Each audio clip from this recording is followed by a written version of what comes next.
Hi guys, this is a really common question I get. How do you negotiate a salary? So the first thing to do is accept the offer. That's where you need to start, because if they think that you're going to be, I don't know if I want the job, then they're not going to take you seriously for your negotiation. So if they know you're accepting the offer based on a negotiation, they're going to be more serious about talking to you. The next thing is you need to not ask for a range. If you said to somebody, I want between, let's say, 40,000 and 50,000, you're giving a range. For obvious reasons, they're going to go with the 40. So always give a specific, exact amount that you're expecting.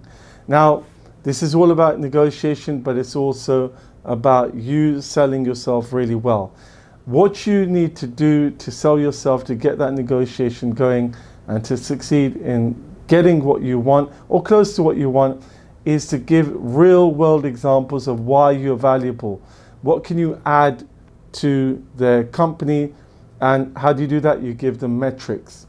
You give them percentages of how you increased sales, or you increased productivity, or you delivered a project, you delivered for a team. That's really, really key. They want to know why. What's the reason? Why are you even asking? So that's one thing. The next thing is understanding the constraints of the employer, because your employer is also an employee of the company. So they will have restrictions, limitations on what they can do for you, what they can offer you.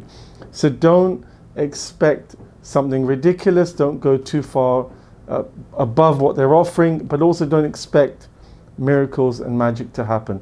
What you can expect from them is some level of flexibility, but try to understand both ways how realistic that can be. So being realistic is really key.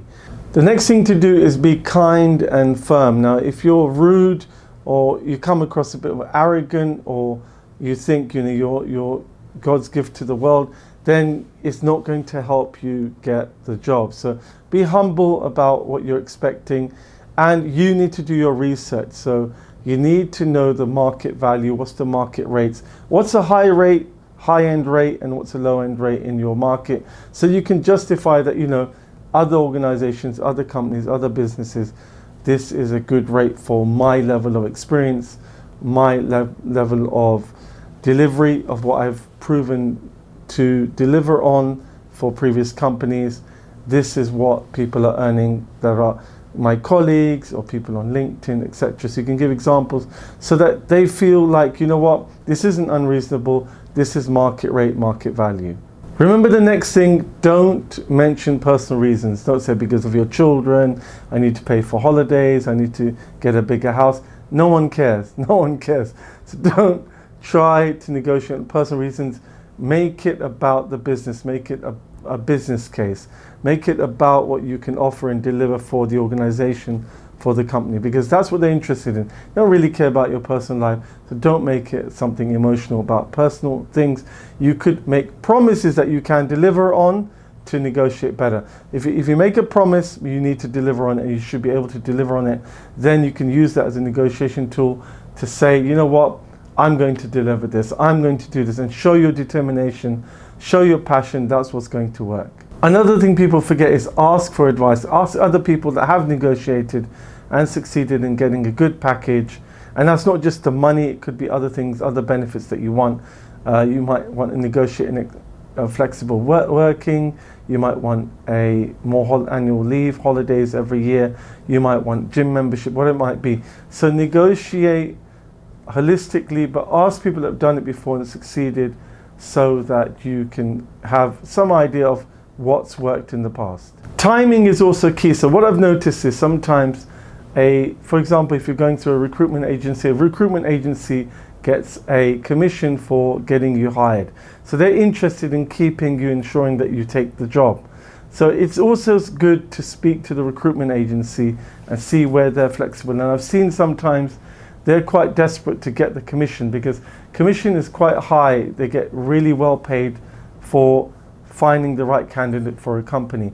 They don't want to lose that commission, so they're willing to listen. So speak to a recruitment agency, as that can really help you get the right pay and packet that you want. Now, what's the best day to negotiate? Thursdays is the best day because Monday to Wednesday everyone is busy. It's the beginning of the week. By Thursday they're looking forward to the weekend. Friday is very hectic again. Thursday, ideally, if you have a choice, is a day to negotiate that salary package or that increase in your wages. Another thing I recommend is to turn the tables and start questioning your manager, line manager, HR person, whoever is negotiating the wages. You start to question them. So you say things like, well, what are you expecting? What do you need from this project in the next 12 months? So that you can use that when you're discovering, researching, investigating what they're expecting. You can use that to say, right, this is what I'm going to deliver. So questioning is a good way of finding out what they would really like, and then you can say, right, I will offer you that. I will deliver that. I'll work weekends. I will work extra hours. I'll put in 100%. I'll put in 120%, so that they know and they're convinced through your own promises that, you know, this person is worth paying more. We don't want to lose this person. Which leads to the next thing, you want to become priceless. You want to become so valuable that they don't want to lose you. So you need to convince them in a way that if this person walks away, we're going to lose out.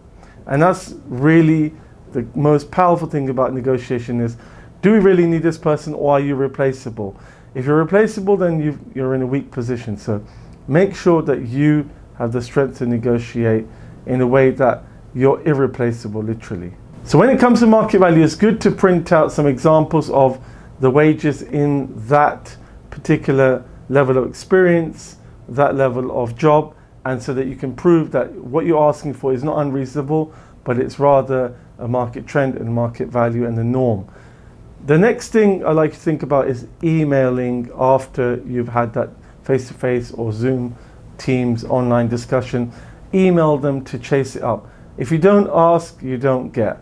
If you chase up things, usually people get pressurized into having to deliver. So the more you ask, I'm not talking about harassment, I'm talking about maybe once a week, if you've got the time, or after 2-3 days after you've had that negotiation, to remind them that, well, where are we with this negotiation? But you don't want to put it in position, if you really need that job, then you have less power to negotiate. So if you desperately need that job or you really require it, then you don't have the flexibility, you don't want to end up losing the job. So it's really about how much power you have, how much power they have. It is a power struggle between the two. So you need to see how much you have in the game and how much is at stake and what you're offering compared to what they need. So it's all about the two forces working in and against each other and seeing who's more powerful, who can give more, who can take more. That's really the summary of it. So just know your worth, sell yourself, and ask. If you don't ask, you don't get. I hope you enjoyed that video. Don't forget to watch the whole series of videos, and we'll see you on the next one. Thank you. This is 1EX1.